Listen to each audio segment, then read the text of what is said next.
Welcome, poultry enthusiasts, to another exciting episode of the Poultry Nerds podcast. Whether you're raising backyard chickens, diving deep into the science of avian health, or just obsessed with all things feather and eggs, you're in the right place. I'm Carey. And I'm Jennifer, your host. And today we've got an episode packed with everything you need to know about Brahmas with Bumbalough Farms. From expert tips to fascinating facts, we're here to help you become the ultimate poultry pro. It's time to get nerdy about poultry.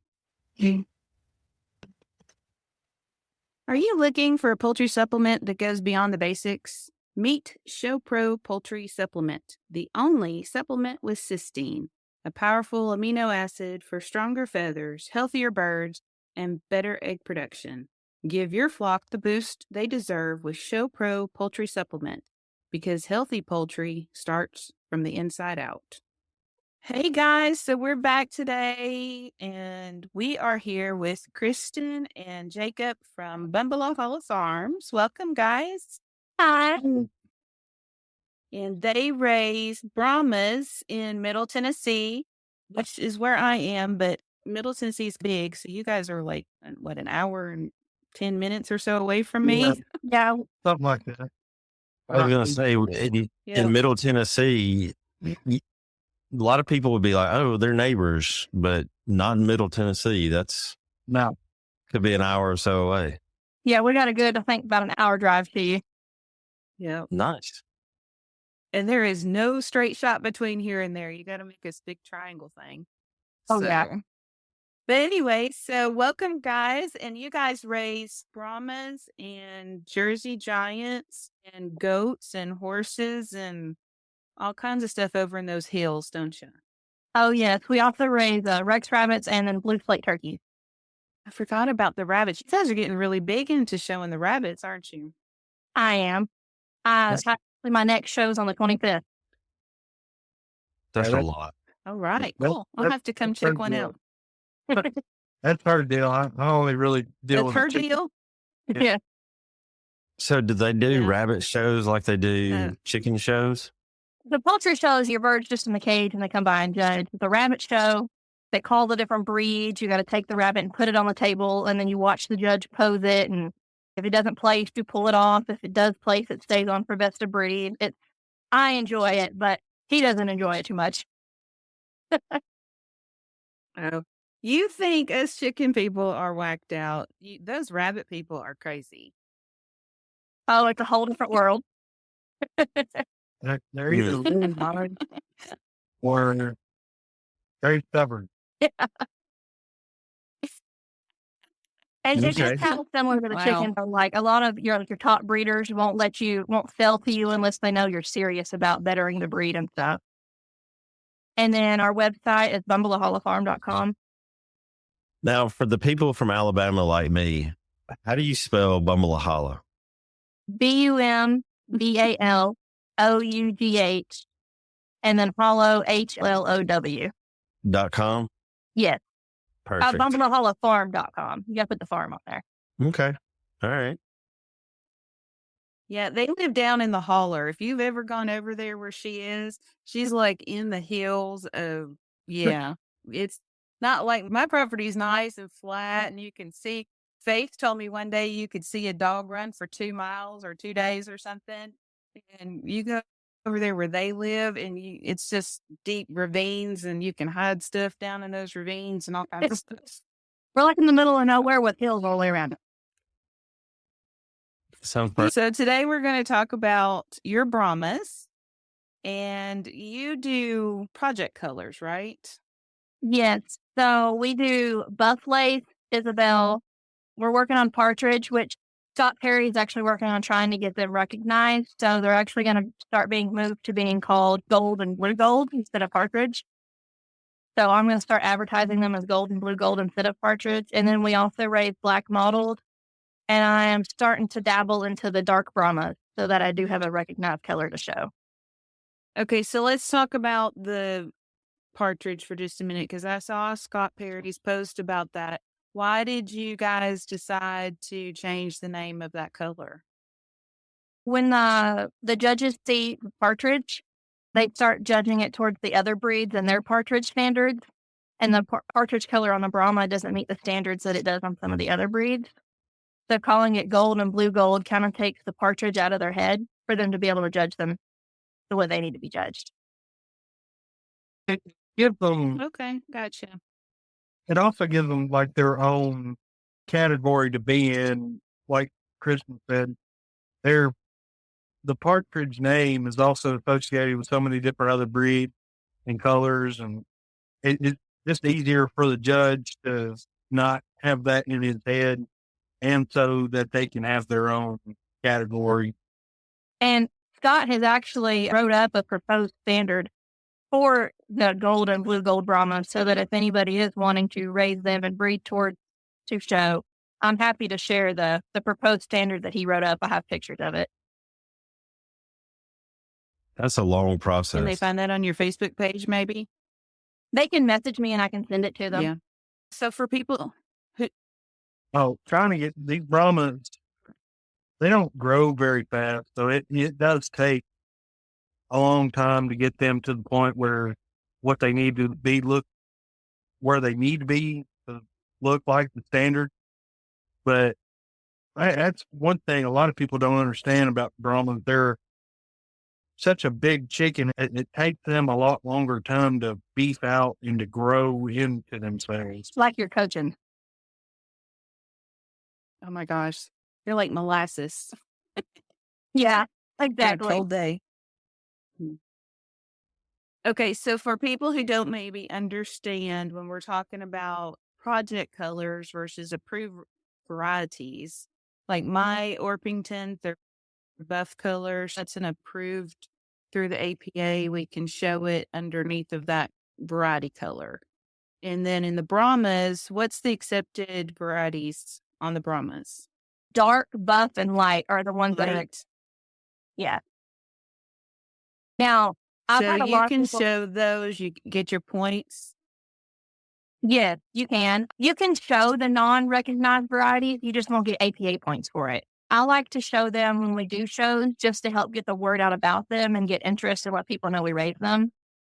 But on the other side of it, I've also had some people tell me that they're not Brahmas because they're not recognized color.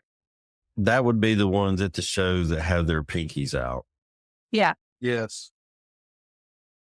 I've had quite a few people message me to tell me that it's because it's not a recognized color in their head, it's not a pure breed.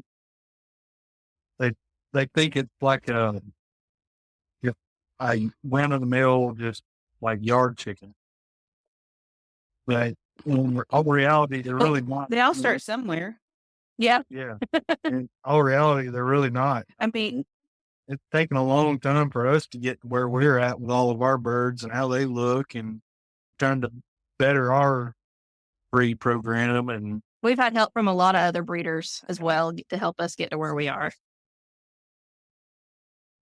okay, so let's go back to your project colors. So the buff lace, I've seen pictures of those. It's buff lace, right? Yeah. Okay. They are called buff lace. Okay, good. Okay, good. So the buff lace, and how long have you been working on those? Let's see. I've had the partridge since 2020. And then the buff lace, I think we got in 21. And then we added the Isabel, I think, in 22. And then we added the mottled in 23. Oh, the mottled so pretty. I think that's my favorite. Oh, they are. And they're very popular. I only had a few, so I was slowly trying to grow our flock to be able to produce more. So when you start a project, do you just start it from scratch, or do you like buy birds from somebody and continue the project? How did you get started? So all of our project birds I had bought from other breeders who had already started. Trying to think. Our buff lace originally came from a lady who got hers from the guy who started the buff lace. But I have gotten some from a couple other breeders to make our flock where they are now. Mm-hmm. And working towards the best I can breeding them towards the standard. Because the buffaloes they're still a big bird. They're still big Brahmas, but they're a smaller Brahma than some of your other project colors. So I'm trying to work on my size on them. Mm-hmm. You can't ever get them big enough, it doesn't seem like. Oh, yeah. And no matter the color, they're all the same standard. So the way the body type of a light Brahma would look is the way we're trying to get the body type of all of ours to look. It's just a very long process. Mm-hmm. Why did you choose to do projects instead of just already recognized varieties? I was trying to figure out what breed, when we first started raising, I was trying to figure out what breed I wanted, and I dabbled in a little bit of everything, and I fell in love with the Brahmas. And then I was like, when I first started, I was like, oh, I'm going to do darks. We'll just try it out. But when I first started, I had hatchery quality birds, and those didn't last very long. I went to somebody's house and they had project colors. They're like their backyard flock, but they told me the breeders they got theirs from. And I just fell in love with all those colors. I didn't want to have the basic standard recognized colors. I wanted all the fun colors around. I want to be different. Because there's quite a few people around here that raise the standards, and I like raising the different colors and helping them get towards being recognized. And also the Brahmas, especially the roosters, a lot of people think they're, they see a big rooster or a big chickie, period, and they're automatically just scared of it. Well, with our Brahmas, we haven't really had a single mean one. They're such a gentle giant. Tell you how gentle they really are. I did it. I don't do this all the time, but I did it one time to see if I could. I brought one of our Brahma roosters inside one day, and he sat down. I sat him down on my leg, and he sat there and watched TV with me for about an hour. I also have a customer who she keeps me updated, sends me photos all the time. Her daughter actually takes Brahmas that they got from us, and she puts them on the swing set and pushes them around, carries them in the house. They've just got really sweet personalities. Yep. So the Cochins somehow the Cochins helped create a Brahma way back when, but you're talking about how sweet they are. And if I'm moving the Cochins around, I can put them on the seat of the gator and they'll just sit there while I drive around to wherever I'm taking. They just sit there. So I think the big birds are better than any little birds. I do too. The only downfall I think I've found is they require so much more space, but that's okay. That just means bigger pens. Yeah, just more of them. Right? Yeah. Mm-hmm. So what else you want to tell us about your Brahmas? What do you do? Do you sell chicks and birds and eggs? So we sell hatch and eggs, and then we do sell chicks also. And then frequently throughout the year, we'll have some grow outs available. Because we'll, in the beginning, when we start hatching, we'll keep a certain amount from each pen, grow them out, and pick our keepers. Or if we have a lot, we'll just sell off the extras or whatever. And then every year, of course, we rotate breeders to help improve our stock. And we've shipped all over the United States. We ship eggs and chicks. We do not ship juveniles or adults yet. I've not gotten enough nerve up yet to ship those. It's nerve-wracking enough. Come out and see me. I'll show you. All right. Thanks. We've shipped to California, Washington. Now, I do have people ask me a lot of the time if they breed true or colors. Yeah. And a lot of the times projects can be different. But our buff lace, every now and then from back in the line where they created them, we'll get a gold out of them. But it's only one in every 20 chicks we end up with a gold lace. So they pretty much breed true. And then our partridges, it works like a blue-black splash pen. So you can get blue, gold, or splash partridge. And then our mottled, they breed true. Their chicks are always mottled. And same with the Isabels. They always breed true as well. So the Isabels, they're like the lavender color.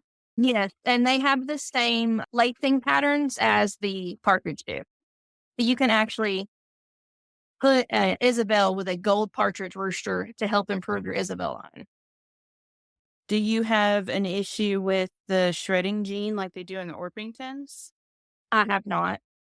Oh, interesting. And if that ever does become an issue, I can always breed back to the partridge. And help fix that issue. But as of right now, we're 3 years old? Yeah. Something like that. And we've not had any shedding gene issues. Oh, that's good. So you guys have to study your genetics pretty good to work on these projects. We grow out a lot every year, and I'll sit there with my APA book and sit there and look at them and try to figure out which ones are the best. And of course, the color varies because they're projects. So you got to eyeball and pick what your goal is for your project. But body type wise, always look at the. We'll be right back. Oh, yeah. Quail mania.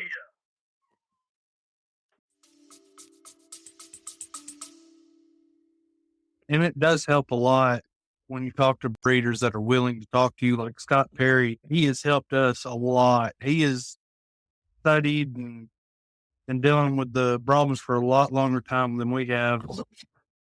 And he has helped us a lot with our breeding program just by talking to him. And then Beach Bum Biddies has helped us a lot with our Buffalo's program. Yeah, the chicken community is pretty tight, and there's a lot of good people who will help. Oh, yeah. Yeah, once they figure out you're serious, they'll generally talk to you. Like I finally officially met Scott at the Dixie Classic in Knoxville, and I brought home three birds from him, and I already had one rooster from him. And they're going to be like the real stamp to help us get our partridge to the next level to show. Okay, you're going to have to quit calling them partridge. Yeah, I got to remind myself to quit calling them partridge. The gold, get them to where they need to be shown. Okay, so I have to ask you a fun question. So we're coming up on spring season. So how many times a day do you get asked if you sell the giant Brahmas? Oh my goodness. I probably at least once a day. And I tell people all the time, they're the large bell Brahmas, or they're the giant ones. And they'll send me pictures like the edited or the way they hold them from the other countries where they look huge. And I try to explain to them, that's photo angle and everything. And sometimes people just get mad at me about it. Have you tried to take those pictures where they make them look huge? I haven't. You should do it. It's so much fun. Yes, do it. Okay, I'm going to have to do it. You're going to have to be my camera person now. We're going to have to angle it. So Amy, a friend of mine, Amy, and I did it with I think it was Yankee, one of my big coachins. And if you hold them, you don't want to move your arms too much, but you hold them close to you and you take a picture. And then you just ever so slightly move them out away from you. And the photographer goes down and shoots it at an up angle, and it will make him look 6 times bigger than he did in the previous picture. I might have to do that just to send when they ask me that. Be like, yes, here's my giant Brahma. Mm-hmm.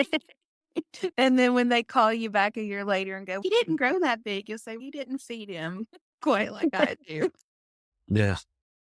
We did finally get us a bigger incubator too, so we plan to hatch a lot more this year.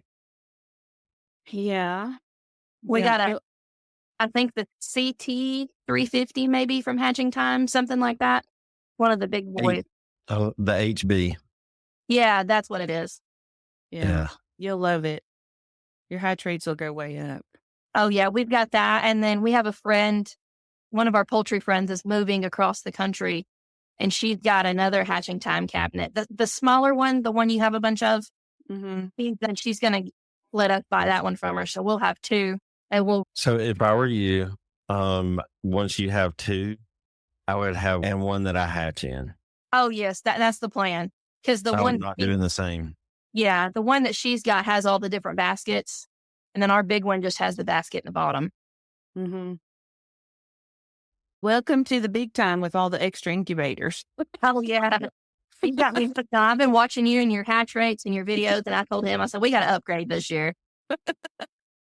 Yeah, the turkeys, you'll really notice the difference with the turkeys from the GQF, and if you ever get into ducks, the Hatching Time makes the ducks way easier. I don't know if we'll ever do ducks, but he wants a couple geese in the future. Couple geese? Yeah. We need you to get swans so I can get some baby swans. Ooh, swans on a lake would be nice.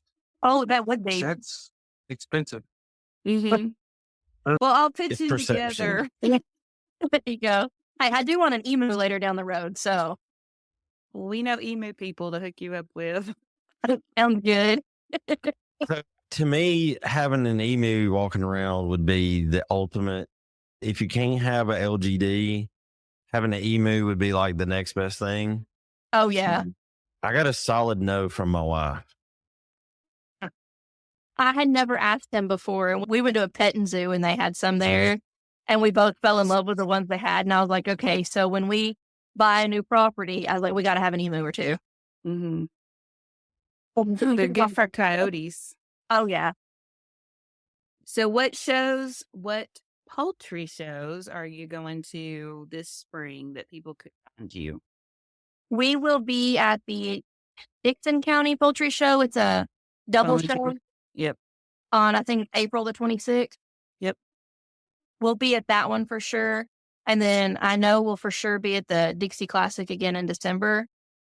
And then the other shows just depend on how the summer goes, because we do the fair shows. Like we'll do the Cobb County Fair, the Wilson County Fair, which is the state fair.